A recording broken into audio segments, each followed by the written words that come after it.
Errors were made in the hours following King Viserys' death.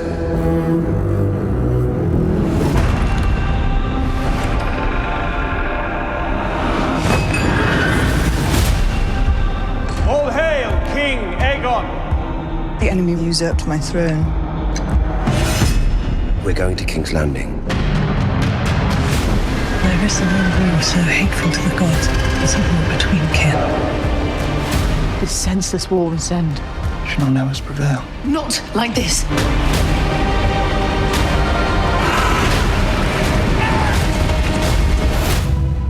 And no war so bloody as a war between dragons.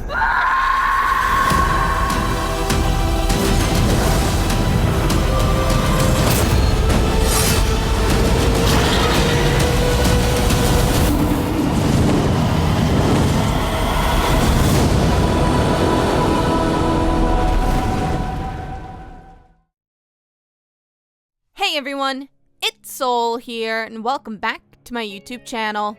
The second season of House of the Dragon has come to a close, and, well, I hate to say it, but it's been a pretty underwhelming season. I wish I was in the minority here, but while this season certainly had some amazing moments of cinema, it left an overall negative feeling behind in the minds of many viewers. The entire season just ended up being one giant setup for the third season, which we won't get to see for another 2 to 3 years. There was no payoff in the season finale, and it therefore made the entire season feel a bit pointless. Now, there's a lot of problems and issues that I think this season faces. We have some interesting character developments in Rhaenyra, Daemon, and Aemond that don't always make the most sense, or it's just not what we as viewers are hoping for when we see the heroes on screen.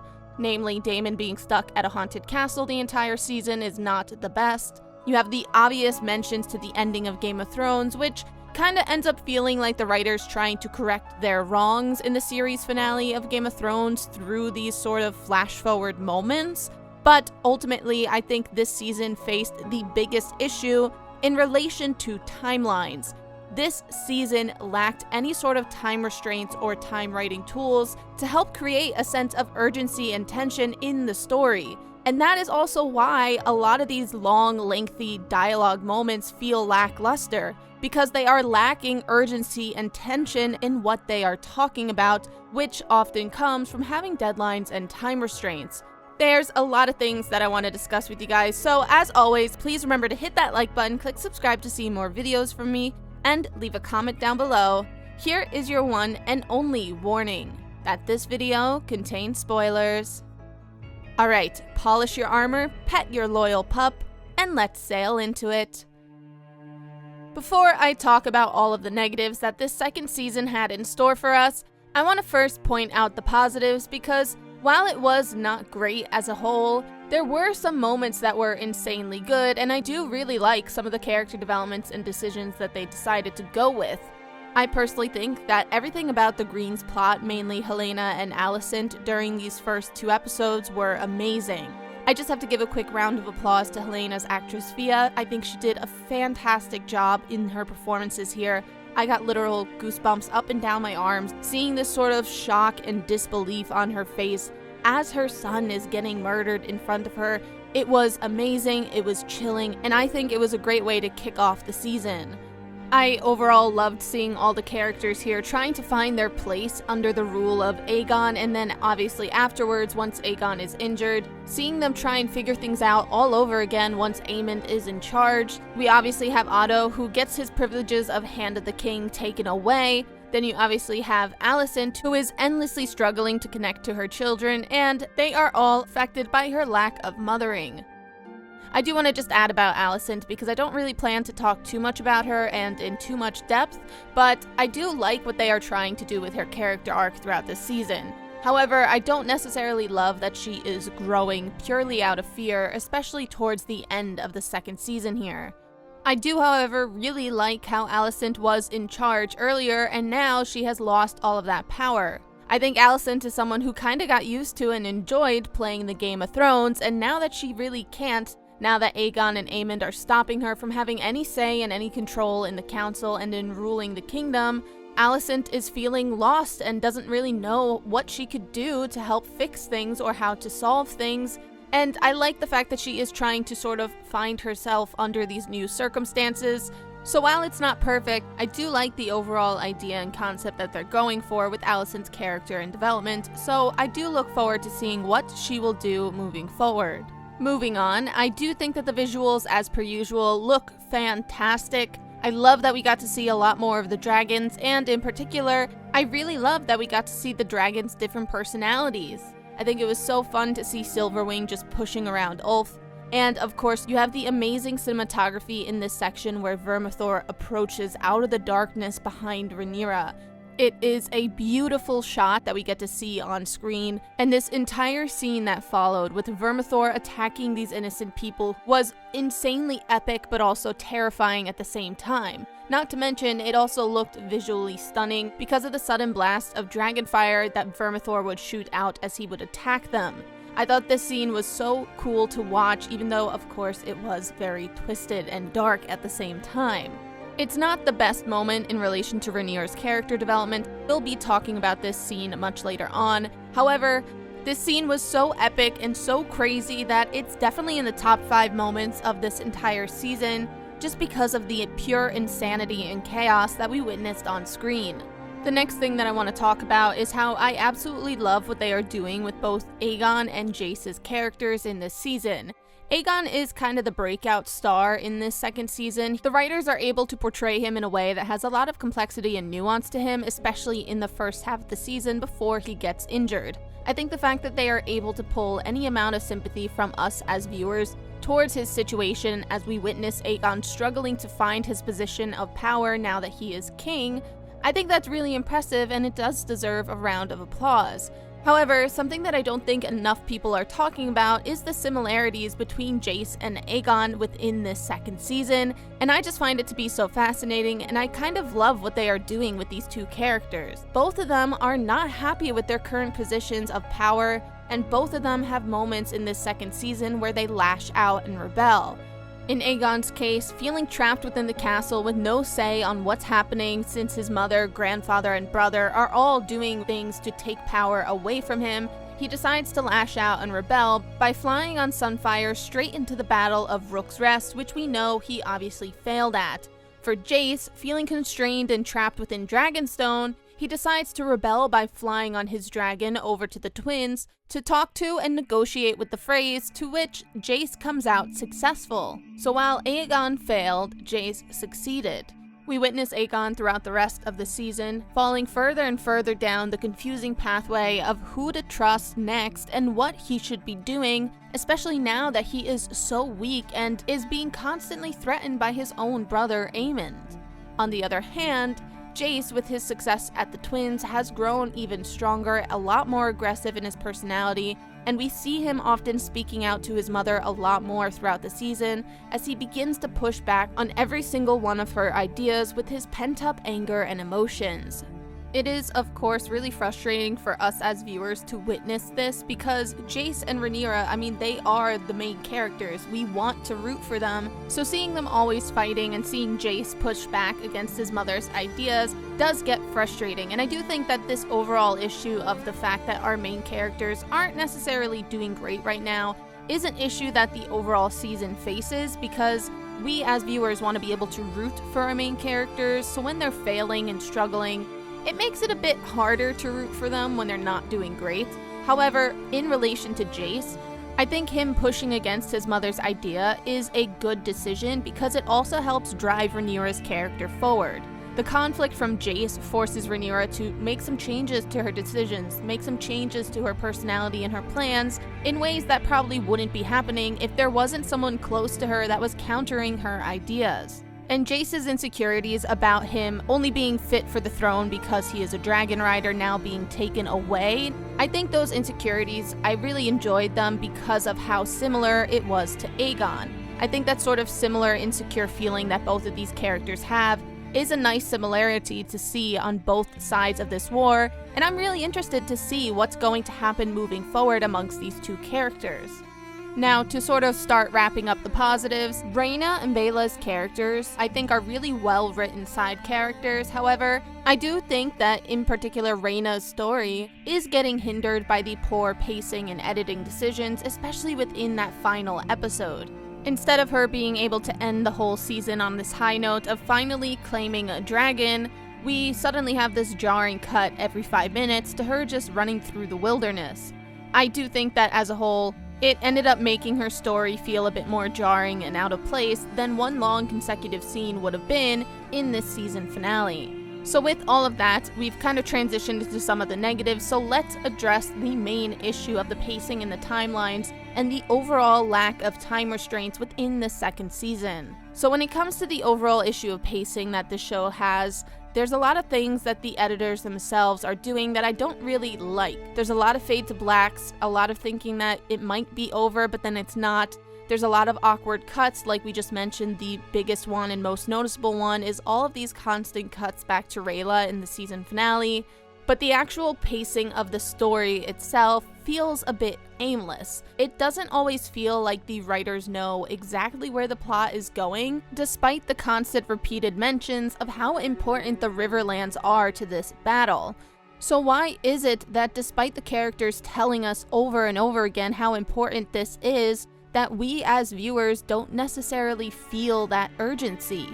And I personally think that it is an overall lack of time restraints and basic time writing tools that caused this empty feeling and has brought down the overall second season of House of the Dragon. Now, the biggest time restraint tool in writing is something called the ticking clock tool.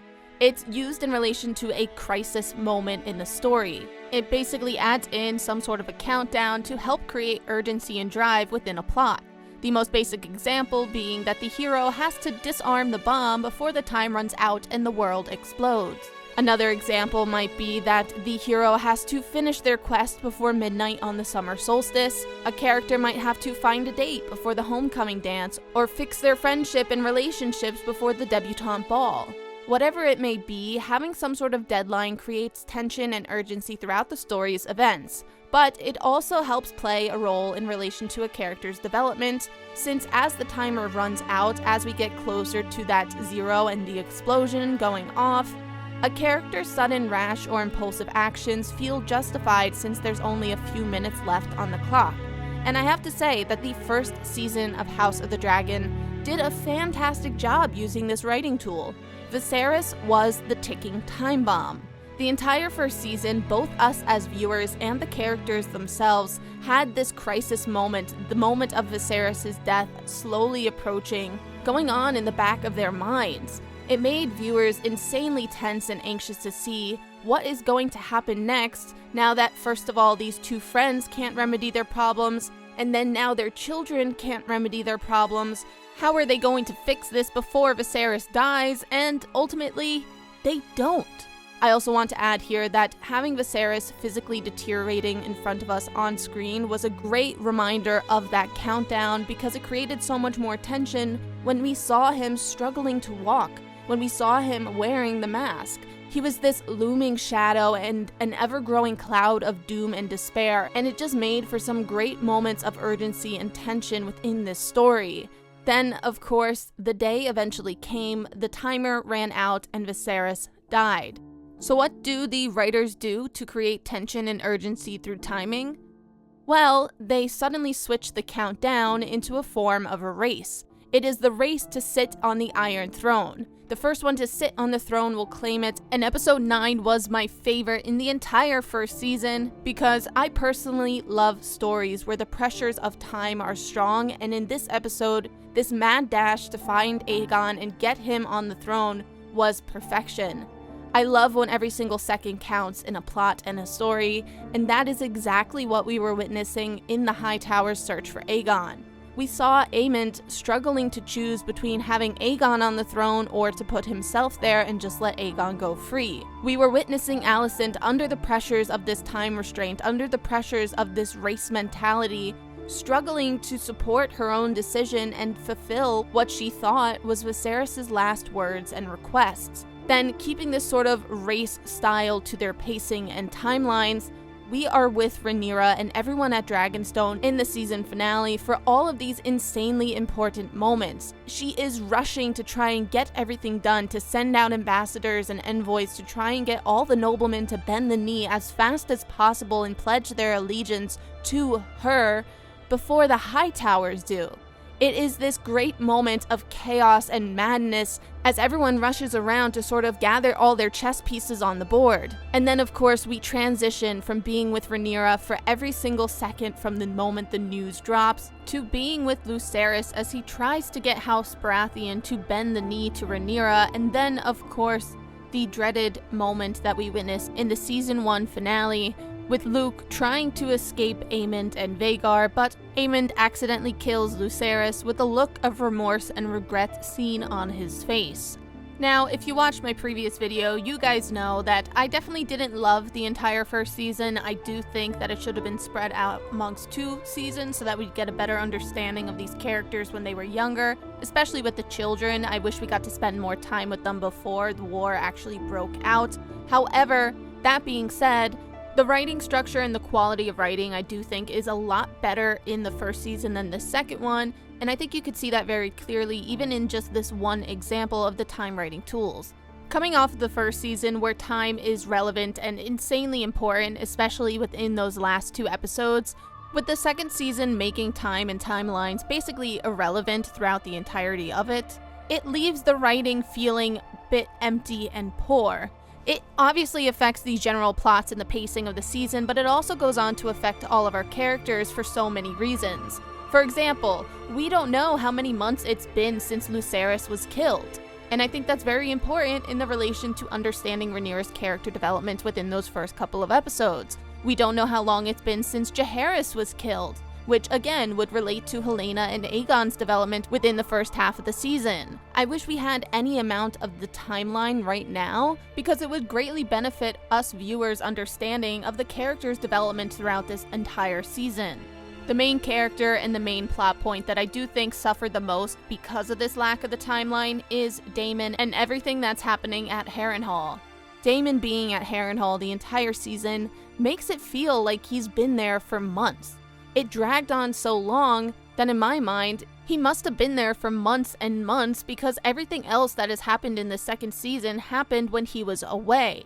Aegon got not only injured but also almost entirely healed in the time span that Daemon is still at Harrenhal. Now, of course, it's very tiresome for us as viewers to see Daemon just go crazy from week to week to week, but if he is truly at Harrenhal for more than 1 month, if he's there for multiple months at a time, how is it that in the world of Game of Thrones, in this war that is brewing, where both sides are trying to claim the Riverlands and both sides are trying to get to Harrenhal, how is it that no one has heard rumors of Daemon going crazy? How has Daemon gotten so lucky in a world of Game of Thrones where there's always people who are spies? How is it that no one from the Green Council, in particular Larys Strong, who is the master of whispers and should have probably heard some rumors from his hometown and castle, how is it that no one has attacked Harrenhal until this big moment at the end?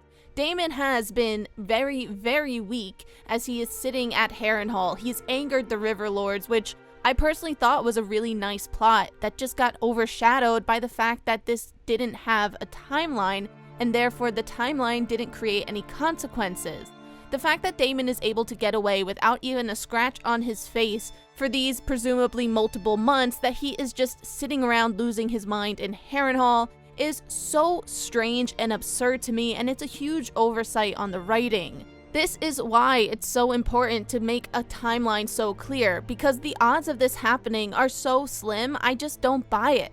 Everyone is vying for the throne, everyone is desperate, so the fact that there's not even a tiny rumor that went out that Daemon is weak and vulnerable right now is insane to me. In my opinion, the only way Daemon should be able to sort of get off the hook without the rumor going out, without a threat from the outside, would be if he was there for only a short period of time before he's able to get things together with the River Lords. Now, I do enjoy what they are doing with the River Lords. I do enjoy what they are trying to do with the visions. However, the fact that it just happens for the entire season and we don't have that timeline just, again, makes it feel a bit lackluster and a bit annoying rather than important.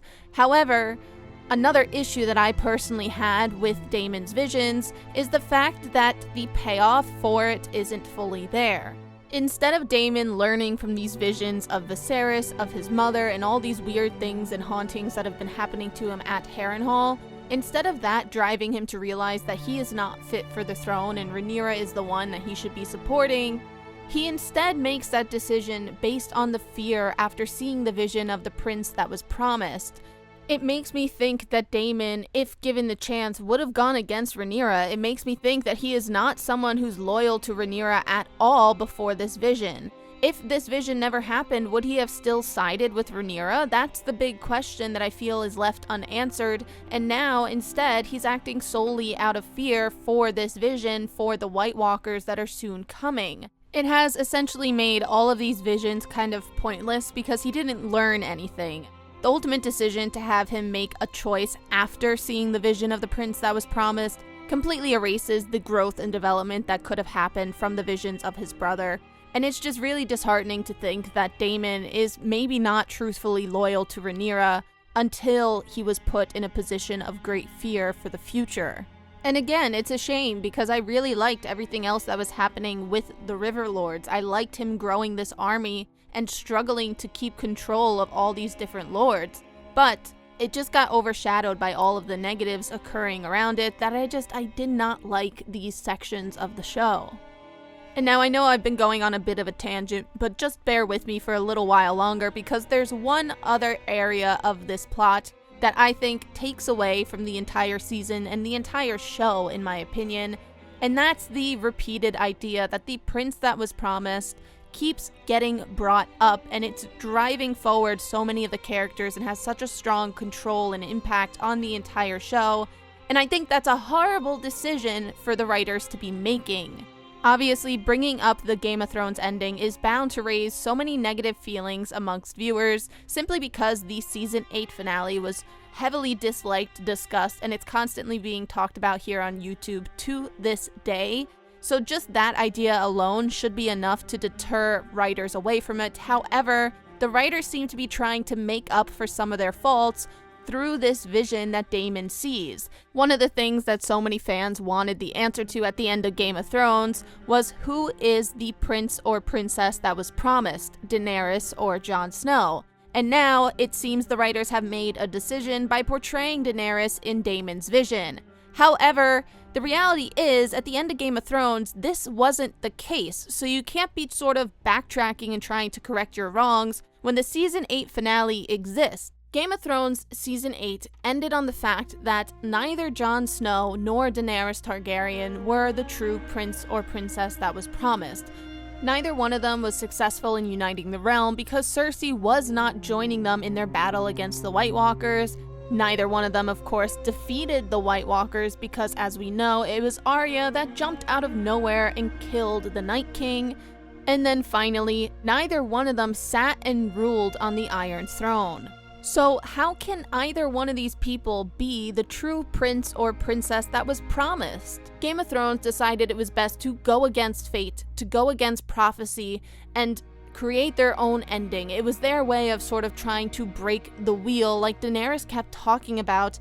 And while that is not great in my opinion, that was the ending they chose to go with. But now, all of a sudden, it's like the writers are trying to correct their wrongs and remedy the issues that they can to try and win back some fans. But the reality is it's doing more harm than good, and it's being this constant and cruel reminder at how bad Season 8 of Game of Thrones truly was. House of the Dragon should be standing on its own, in my opinion, and it really shouldn't be making all these constant reminders to the horrible ending of Game of Thrones.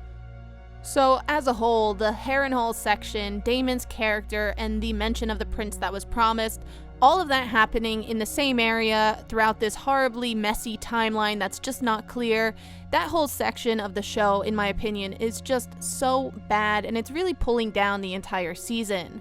Now, to circle back to those writing tools in relation to time restraints, I want to talk about how the writers are trying to use some of those time restraints, and they are using those writing tools to create some amount of tension. but it's in areas that aren't meant to be the main driving force. You see, these writing tools should be used for the overall main plot, but if you want to create a story with a lot more complexity, nuance, and depth to it, you use these tools in other areas as well. And we are seeing the writers use these tools in those side areas, which I think is good, but it is just a shame they are leaving it out in other aspects for the overall plot. So the two areas that come to mind that are the most prominent in the sort of ticking clock tool that they are using is the idea of the funding for the Greens, as well as the common folks' patience. Much like a clock counting down, the idea of funding running out is something that a lot of stories use, and we're starting to get that idea in the council with Aemond. We see Tyrion sort of debating if he wants to spend money or not, if they can afford it, and I think this idea of low funding is going to start to become a lot more of a driving factor in the third season. It is obviously in the beginning stages, so it doesn't weigh that heavily on the minds of our characters and us as viewers, but I do think that it's a good start to what could be a very effective use of the sort of counting down feeling that the clock tool creates.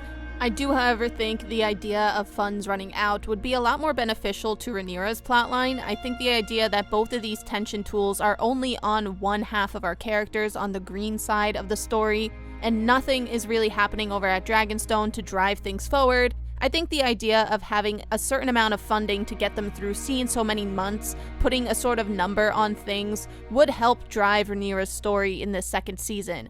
I think if they had that constant pressure of Rhaenyra has to be sitting on the throne by the end of 6 months, a year, whatever that time limit would be, I think that would have added a lot more pressure and aid in the development of all the characters sitting over on Dragonstone. Moving on to the issue of the common folk, I like that they are trying to add more pressure yet again onto Aegon, Aemond, Alicent, and everyone over in King's Landing. However, even though they do a really good job of showcasing how people have no patience left through the scenes with Ulf and Hugh, I still kind of wish we had a clear timeline of events. I wish we knew how many weeks and months had passed, just so that we would be exactly on the same page with these characters. But, however, while that's a minor issue I have with this plotline, the main problem that I have is the fact that this is severely negatively impacting Aemond's character development. Why on earth is Aemond ignoring the needs of the common folk? Now, hear me out, because you could say that Aemond is certainly distracted by war, and he's just under the pressure of everything that's going on. However, making sure that your common folk are happy and they're not going to rebel against you is a really important battle strategy. I mean, how has Aemond not realized this? I don't understand how this kid who is really smart, someone that we saw in the first season, was studying up on history, battle strategies, has become this insanely talented and skilled warrior, someone who understood the way of the world and how he could never be king and how he could never marry Helena back in the first season, to all of a sudden ignoring the needs of the common folk when he should know that the common folk are just as important in a war as the actual battles and fights are. The worst thing about this, however, is the fact that there's nothing that drives Aemond to change.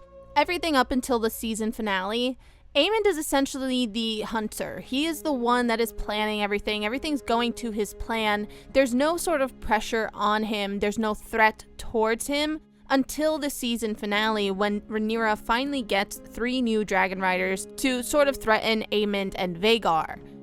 That is the moment that Aemond should really start to become impulsive, rash, reckless. We obviously see him attacking this random city. We see him yelling at Helena because of the fact that she does not wish to fight alongside him. And it is that moment that is understandably changing Aemond's character and personality. However, earlier, there's nothing that should be doing this. There's no reason that Aemond should be neglecting the common folk. There is no external pressure. There's also, again, no time restraint that they have to claim Harrenhal by so many weeks, months, days, years. There's no pressure or tension rising from the overall plot because of that lack of the writing tools to create a strong enough distraction to keep Aemond away from the needs of the common folk. This idea that he just forgets about them and neglects them is something that I find to be really frustrating because they have essentially dumbed down his character, which I don't think is a good idea, and I really personally don't like this at all. I will say, though, that I am looking forward to seeing all of the rash and impulsive decisions that Aemond is going to make now that he is feeling threatened for the first time since claiming Vhagar and since this war broke out. This is the first time that he ran away in fear, and I'm really looking forward to seeing how he acts out on pure emotions moving forward. The last thing that I want to discuss about this season that I didn't really like is about Rhaenyra's characterization.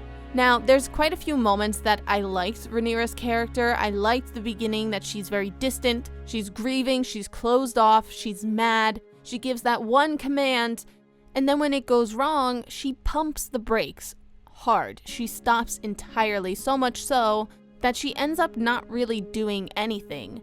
The writers have her trying to exert all of her options so that war is the last resort, which I do think is pretty fitting to her original characterization in the first season. However, the fact that she is so willing to sort of not fight back, despite this being her birthright, despite this being her claim to the Iron Throne really, her hesitance just feels a bit off, especially after you remember that her son has been killed. Where is that anger and rage that we saw in the beginning? I understand her having feelings of hesitancy, but the idea that she would give up to this extent and to stop fighting to this level for what again is presumably months at a time is insane to me, and it doesn't make much sense. It's also struggling from the sort of overall issue that us as viewers want to be able to root for our main character. We want to be able to support her and cheer her on as she is fighting for the throne. So the fact that she isn't really fighting for it much this second season is kind of off-putting in general.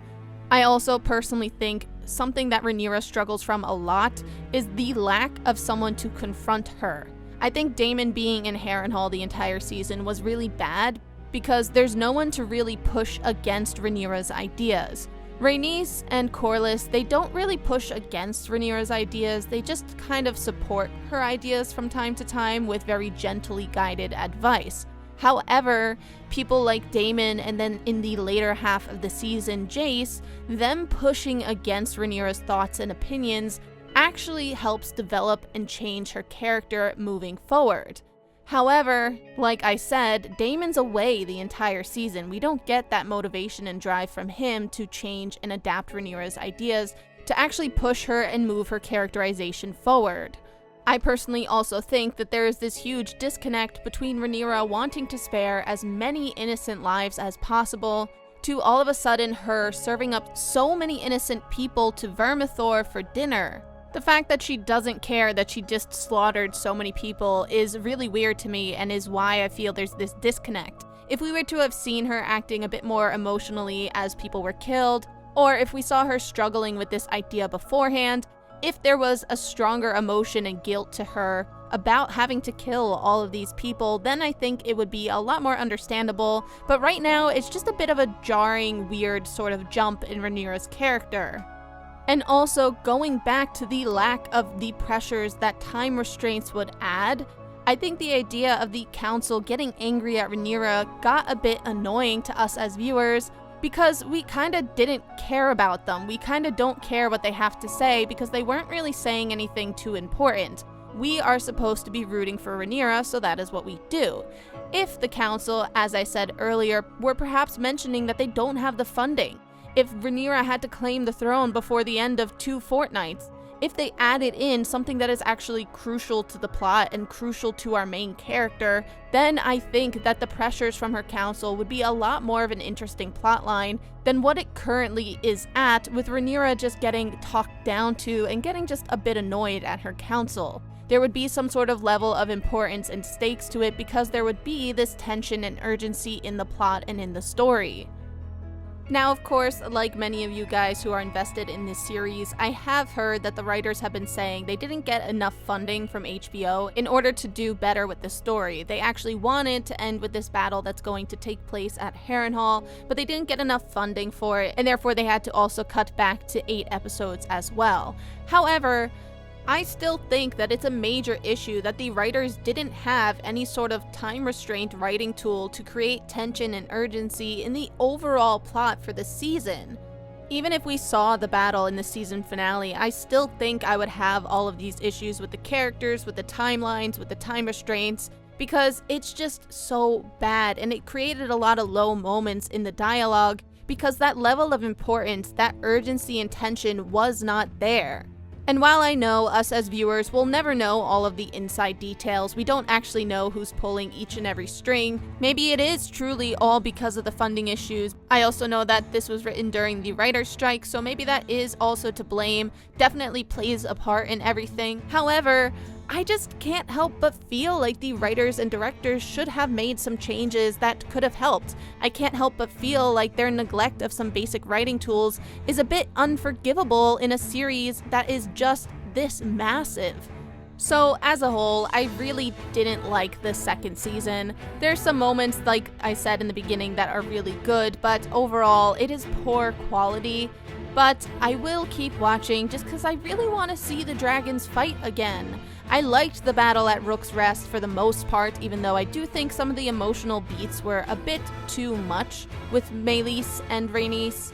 I think the fact that Vhagar is able to hide all of a sudden, despite him being the biggest dragon, is also a bit stupid, but I liked seeing the action. I loved the sound effects, hearing the dragons roar and fight and claw their way out.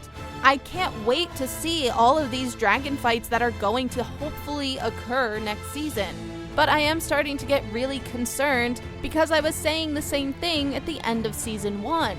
I was hoping that the story and the writing would get better, but it is very apparent that season 2 has performed even worse than season 1. So I'm just hoping that we get something good moving into the third season, and that the writing improves. Fingers crossed this time, and in 2 to 3 years, when we finally get season 3, I will meet all of you back here to discuss what ends up happening. With that, if you guys like my discussion, please remember to hit that like button down below and leave your thoughts in the comment section. I really want to hear what you guys thought about this season. Did you like it? Which parts did you like? Which parts did you dislike? Let's talk about it down below. I hope to see you all down there, and I really want to hear all of your thoughts and feelings on this. Let's leave the comment section an open and safe space for everyone to share their ideas, because I just want to see what I may have missed in this video. While you're down there, please remember to click subscribe to see more videos from me, and turn on notifications if you want to be notified whenever I post a new video. Thanks for watching, everyone, and I will see you future souls next time. Bye, guys!